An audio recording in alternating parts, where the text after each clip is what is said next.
I want to share with you today from the book of Ecclesiastes. It's one of the wisdom books of the Old Testament. The wisdom books are Proverbs, Song of Solomon, Ecclesiastes. King Solomon, who was King David's son, inherited the throne over Israel, and he's the one that wrote the book of Ecclesiastes. He also wrote Proverbs. He refers to himself as the preacher in this book. Now, if not read carefully, this little book of 12 chapters can lead one down the path to despair. In fact, that's what we heard in the section we're considering today from Ecclesiastes chapter 2 and verse 20. He said, "So I turned about and gave my heart up to despair over all the toil of my labors under the sun." He had been contemplating the meaning of life. Now, if you've never asked or concerned yourself with the meaning of life, if you don't, you're here, you're going to live, you're going to die, then you probably wouldn't have that trouble. But when you start considering things, where's your point of reference? What are you looking at? Most of us have heard the famous lines from this book. He says, "Vanity of vanities, all is vanity." Now, the preacher is trying to understand the meaning of life. And he continues to conclude, each thing he considers, he continues to conclude that there is nothing worthwhile about our life here on this plane of existence. It is all vanity and a chasing after wind, he says. Now, we refer to this as existential angst or despair. Existentialism is the philosophy which emphasizes individual existence, freedom, and responsibility. Now, this particular philosophy holds that humans define their own essence through their choices and actions rather than having a predetermined nature. Now, this stands in stark contrast to the Christian belief that we were all at the effect of Adam's sin. And we saw that recently when we looked at some of Paul's writings. In Ephesians chapter 2, verses 1 through 3, we read, "And you were dead in the trespasses and sins in which you once walked, following the course of this world, following the prince of the power of the air, the spirit that is now work in the sons of disobedience, among whom we all once lived in the passions of our flesh, carrying out the desires of the body and the mind, and were by nature children of wrath, like the rest of mankind." We believe as Christians that every human has a predetermined nature toward that which is not good. I'm not saying that everybody tends to be a murderer or a thief or an adulterer, but our tendency is towards that which is not good. We also believe that it is possible for change to occur, but not through our own effort. Without the Lord, without Him doing something miraculous in our life, there's no way we can change ourselves. In fact, Jeremiah said that, "Can the Ethiopian change his skin or the leopard his spots? Then also you can do good who are accustomed to doing evil." Now, if the black man can change the color of his skin or the leopard can change his spots and get rid of him, then yes, it is possible for us to change ourselves and do good. Now, hopefully you can recognize the sarcasm in that verse of Scripture and in those thoughts. Apparently, Solomon was taking the existential approach for his consideration of the facts of life. That path, the existential path, can only look at what is manifestly evident in front of our eyes. It doesn't consider ethereal, spiritual, that which is beyond our five senses. In the section we heard today, he was considering the value of work. Just that one little thing. Why do we toil so hard in this life? In a capitalist society such as ours, we work in order to obtain the things that we think we need. When we first start out with our family, we want to provide the necessities of life like food and shelter. And as we gain more of these things, we begin to look at ways to have more so that we can have it better, whatever better means. Soon we are accumulating toys to add to our list of things that we need. I need that bass boat to go fishing so I can provide food for my family. I've often wondered how many fish need to be caught in order to make the return on investment on that boat. I'm not saying there's anything wrong with having a boat. It's not what I'm saying. When our goods increase, there is always a desire for more. Now, Jesus spoke to this reality in the parable that we heard this morning. He said to them in Luke chapter 12 and verse 15, "Take care and be on your guard against all covetousness, for one's life does not consist in the abundance of his possessions." Now, our crafts materialism has argued with this truth to the point that we now have a new proverb that says, "He who dies with the most toys wins." Well, whoopee. You're still dead. And you're without your toys because you can't take them with you.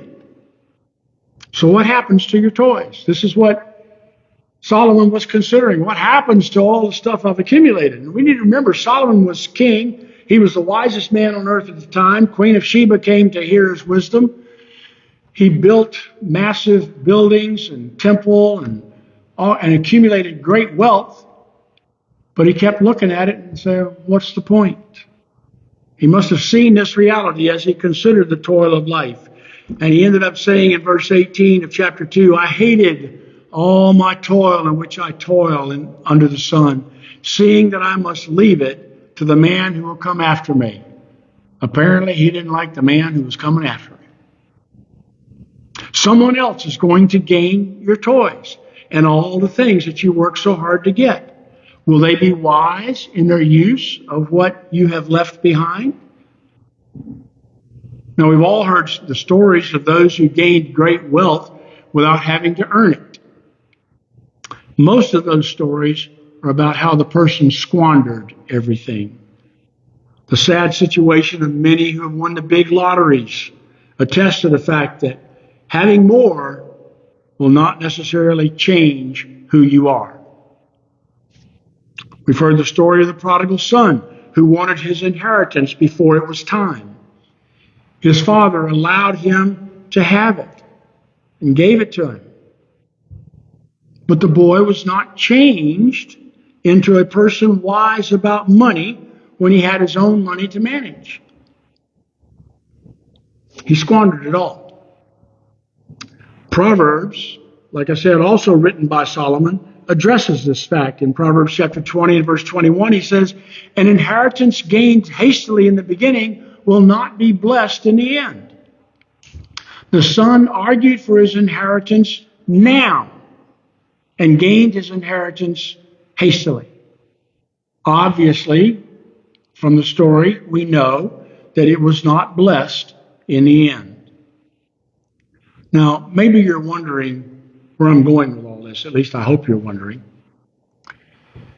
As I was praying about this message this week, my mind was all over the place with things about work and wealth, generosity and greed. We heard last week that Paul warned us about being captivated by anything that is not according to Christ. In Colossians chapter 2 and verse 8, we read, "See to it that no one takes you captive by philosophy and empty deceit according to human tradition, according to the elemental spirits of the world, and not according to Christ." We operate in a capitalist society where we earn the resources to get the things we need or want by exchanging our labor for money. It's a simple concept and process. I sell my skill to someone, and they pay me money for the time that I use my skill. I use that money to go buy the things I want or need from those who have used their skill to make those things available. The more skillful I become, the more money I can make. The more money I make, the more things I can buy. However, the more things I buy, often the more my happiness dissipates. Why is that? Why are we less happy with having more than we had? We thought if we could just get this one shiny new object, I'd be happy. And we've all experienced that. Get our desire on something, knowing that that's going to be a great thing. And 5 weeks after we got it, it's just another thing. And yet, just like for the lottery winners, happiness continues to be nothing more than a carrot on a stick.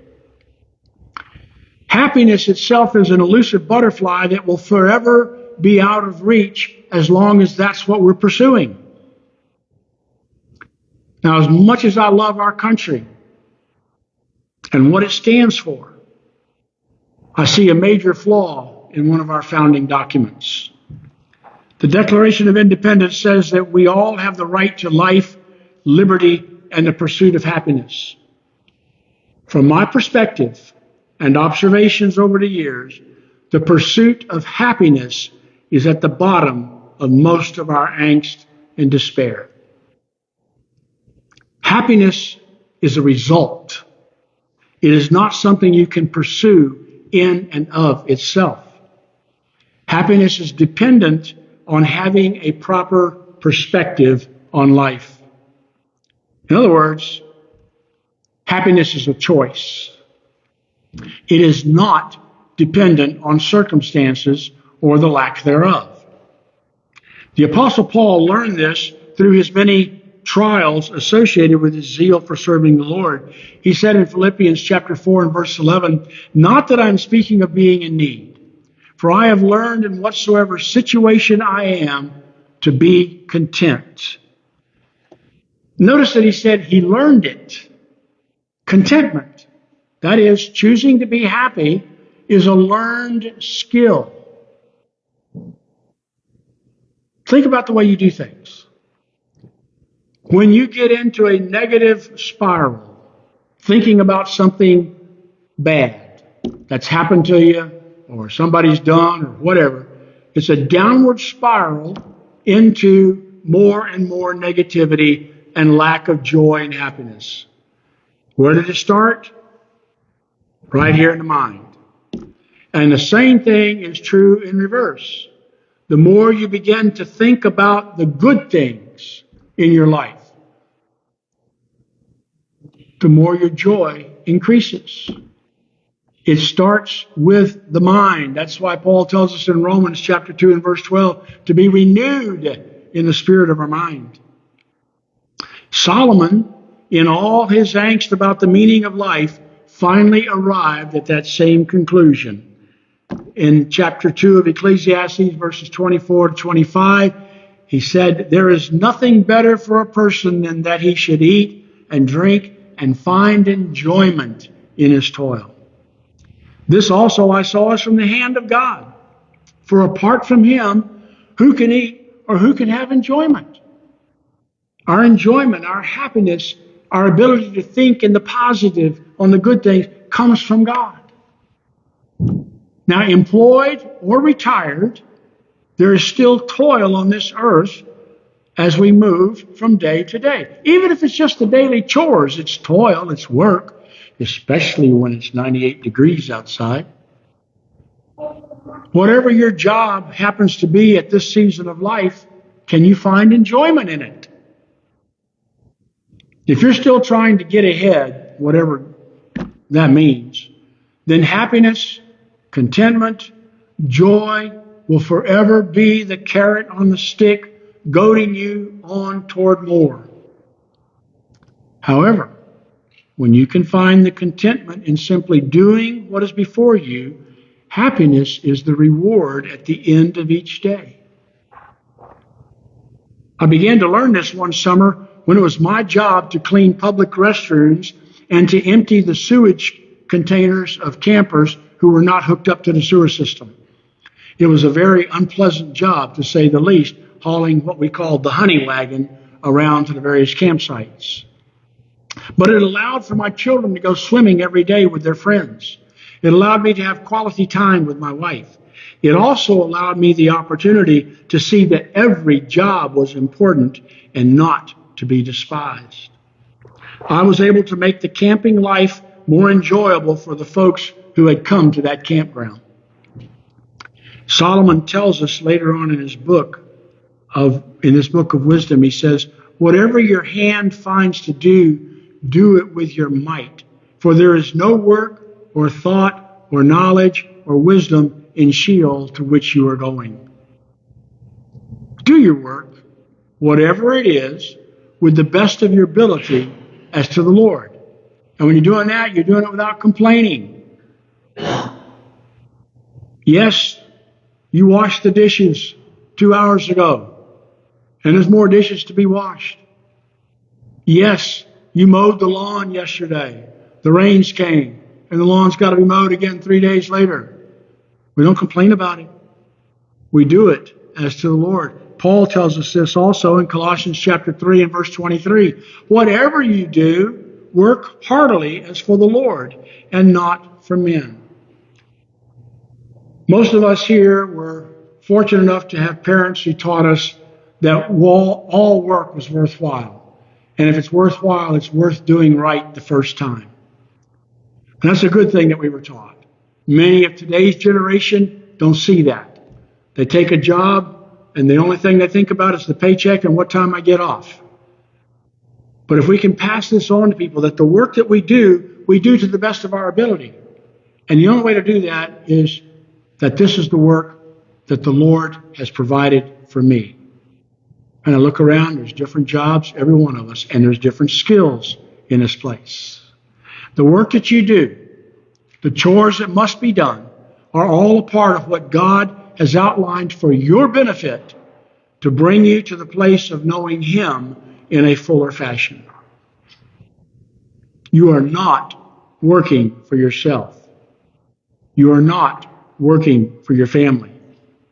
You are not working to put food on the table. You are working for the Lord to glorify Him. Yes, it may be true that no one will ever see His glory as a result of your work, but that's not the point. When you do your work as to and for the Lord, your reward is a joy of contentment and filled with happiness that is far beyond anything money can buy. And here's the nugget. The joy and contentment within you is contagious, and it will affect those around you, especially your family for whom you toil so hard. Amen.